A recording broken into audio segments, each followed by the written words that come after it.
Hello viewers, লালানুর BD channel আপনাদের সবাইকে স্বাগতম। কোরবানি ঈদের মাংস নাম শুনলেই মুখে পানি চলে আসে। এর মেন কারণ এর অতুলনীয় স্বাদ। কারণ সব মাংসের থেকে কোরবানির মাংসের টেস্ট একটু বেশি হয়। এখানে আমি রান্নার জন্য 5 কেজি গরুর মাংস নিয়েছি। প্রথমেই আমি মাংসের মধ্যে লবণ দিয়ে নিচ্ছি স্বাদ মতো। হলুদের গুঁড়ো দিয়ে নিচ্ছি 2 টেবিল চামচ মাংসের মধ্যে ও মরিচের গুঁড়ো দিয়ে নিচ্ছি 2 টেবিল চামচ মাংসের মধ্যে এবং ধনিয়া গুঁড়ো দিয়ে নিচ্ছি 1 টেবিল চামচ ও গরম মশলার গুঁড়ো দিয়ে নিচ্ছি মাংসের মধ্যে 1 টেবিল চামচ। তারপরে আদা বাটা দিয়ে নিচ্ছি 2/4 চামচ মাংসের মধ্যে ও রসুন বাটা দিয়ে নিচ্ছি 2/4 চামচ মাংসের মধ্যে। টমেটো সস দিয়ে নিচ্ছি মাংসের মধ্যে 2 টেবিল চামচ ও পেঁয়াজ কুচি দিয়ে নিচ্ছি 2 কাপ মাংসের মধ্যে। এবার সরিষার তেল দিয়ে নিচ্ছি 1/3 কাপ মাংসের মধ্যে ও সয়াবিন তেল দিয়ে নিচ্ছি 1 কাপ মাংসের মধ্যে।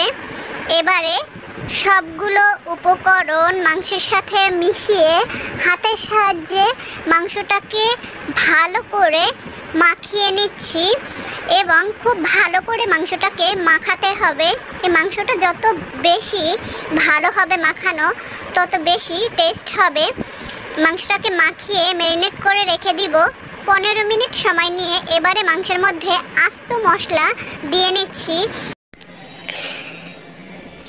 মাংসের মধ্যে তেজপাতা দিয়ে নিচ্ছি 4 পিস, দারুচিনি দিয়ে নিচ্ছি 4 পিস ও এলাচ দিয়ে নিচ্ছি 4 পিস, লবঙ্গ দিয়ে নিচ্ছি 5 পিস ও আস্ত গোলমরিচ দিয়ে নিচ্ছি 7 থেকে 8 পিস। চুলায় একটি কড়াইতে ম্যারিনেট করে রাখা মাংসগুলো ঢেলে নিচ্ছি। এবারে একটি ঢাকনা দিয়ে ঢেকে মাংসগুলোকে কষিয়ে নিব 20 মিনিট সময় নিয়ে।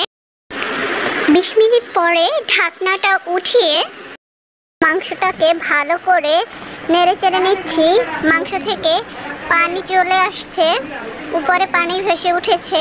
এখন ভালো করে মাংসটাকে নেড়েচেড়ে নিচ্ছি।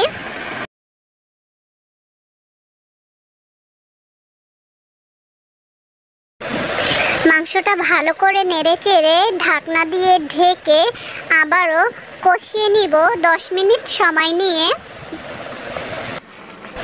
10 মিনিট পরে ঢাকনাটা উঠিয়ে মাংসটাকে ভালো করে নেড়েচেড়ে নিচ্ছি।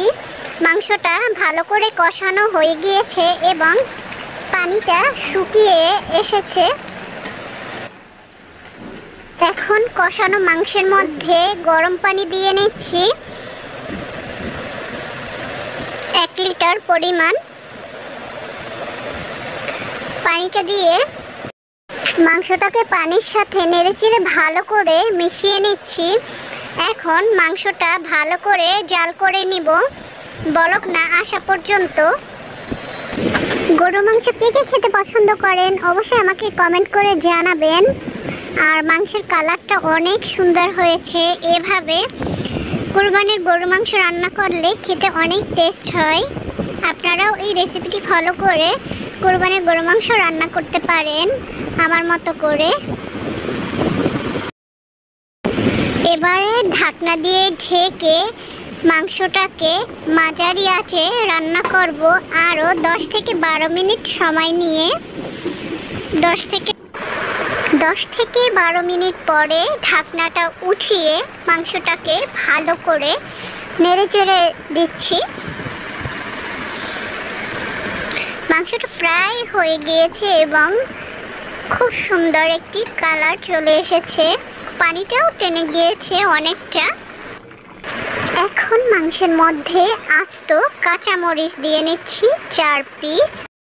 নেড়েচেড়ে মাংসটাকে জাল করে নিচ্ছি 1 মিনিট সময় নিয়ে। মাংসটা রান্না হয়ে গিয়েছে। এবারে মাংসটাকে তেলানি করে নিব। এজন্য একটি কড়াইতে তেল নিয়ে নিয়েছি।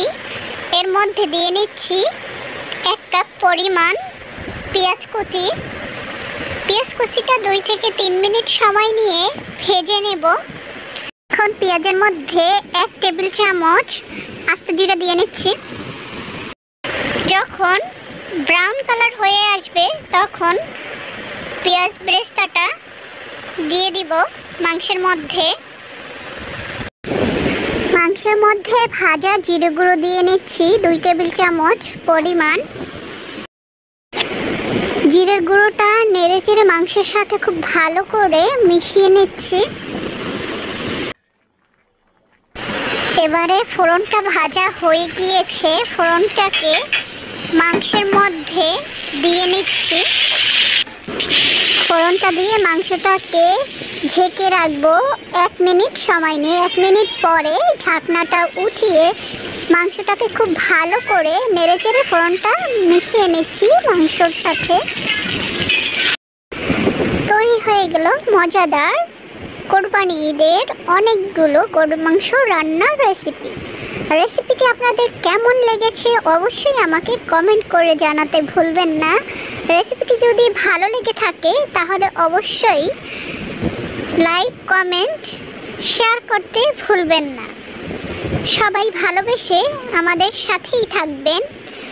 সবার জন্য রইল ভালোবাসা, দোয়া। সবাই ভালো থাকবেন। আজকের রেসিপি এই পর্যন্তই। সবাই ভালো থাকবেন, সুস্থ থাকবেন। আসসালামু আলাইকুম, আল্লাহ হাফেজ।